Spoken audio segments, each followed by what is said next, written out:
Hello and welcome back to my channel Study and Prepare with me, and today we will learn about municipalities. In previous class we learned about the panchayats and their three-tier system of the panchayats. So let's get started.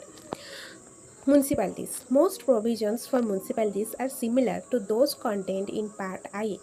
Structure, reservation of seats, functions, sources of income, etc. The Constitution of India provides the provision of local self-government units in urban area by inserting Part IXA through the 73rd Amendment Act 1992. The Constitution provides for the three types of municipalities: Nagar Panchayat, Municipal Council, Municipal Corporation. Ward committees shall be constituted in those municipalities having a population of 3 lakh or more. Seats shall be reserved for scheduled castes and scheduled tribes. One third of the seats shall be reserved for women. The Constitution provides for a State Finance Commission. Under Article 243 JT, a district planning committee shall be constituted to consolidate the plans prepared by the panchayats and municipalities in the district.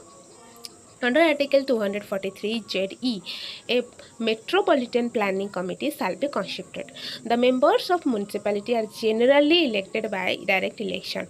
The legislature of a state can provide for representation in municipalities of persons having special knowledge or experience in municipal administration.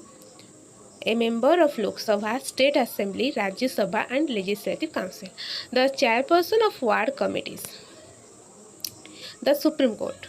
Articles 124 to 147.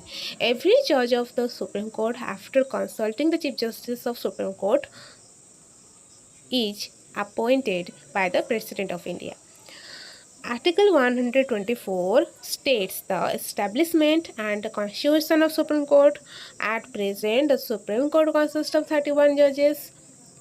Qualifications. Under Article 124, a person to be appointed as a judge of the Supreme Court should have the following qualification.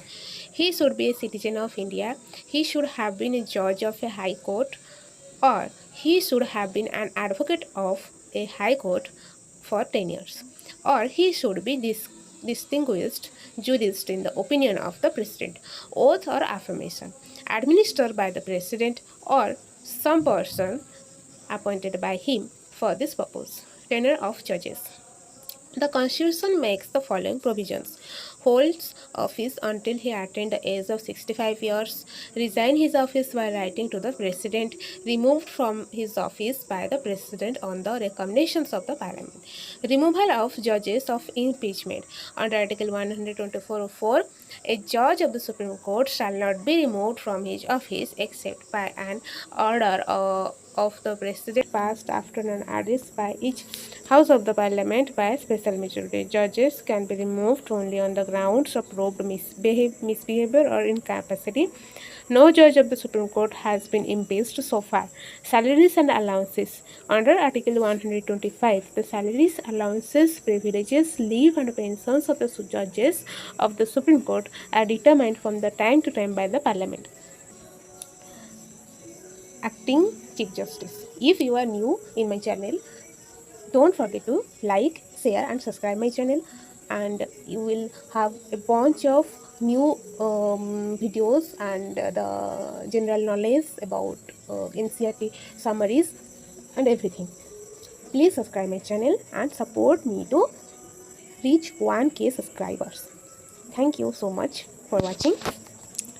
Acting Chief Justice. Under Article 126, the President can appoint a judge of the Supreme Court as an acting Chief Justice of India when office of the Chief Justice of India is vacant, or the Chief Justice is temporarily absent, or the Chief Justice of India is unable to perform the duties of his office. Ad hoc judge. Under Article 127, if at any time there should not be a quorum of the judges of the Supreme Court to hold or continue any section, the Chief Justice of India can appoint a judge of the High Court as an ad hoc judge of the Supreme Court for a temporary period. Constitutional bench. A bench consisting of at least 5 judges constituted by the Chief Justice of India to hear a case involving a substantial question of law. Original jurisdiction.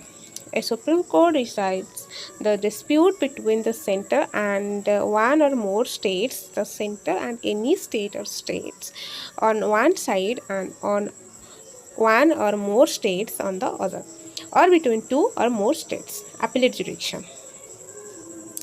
It enjoys a wide appellate jurisdictions which can be classified under four heads: appeals in the constitutional matters, appeals in civil matters, appeals in criminal matters, appeals by specially.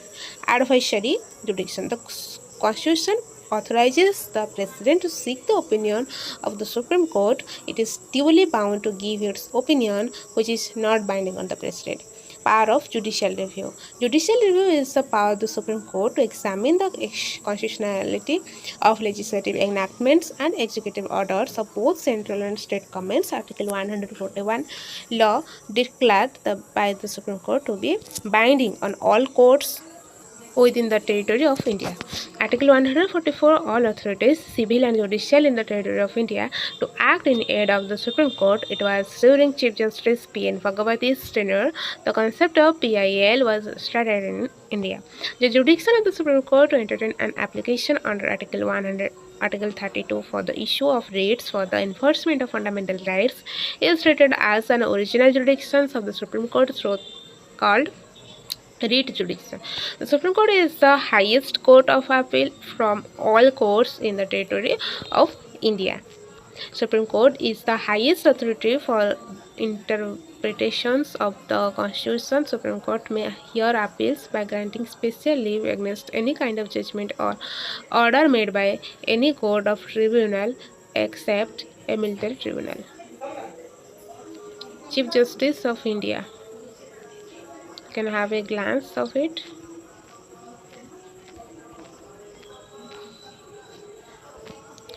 From 1952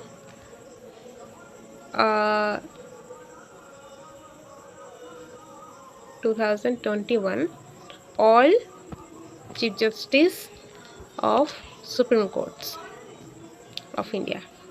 So that's it for today's lesson. See you in the next video. Thank you so much for watching. Don't forget to give a thumbs up and hit that bell icon to never miss any update from this channel.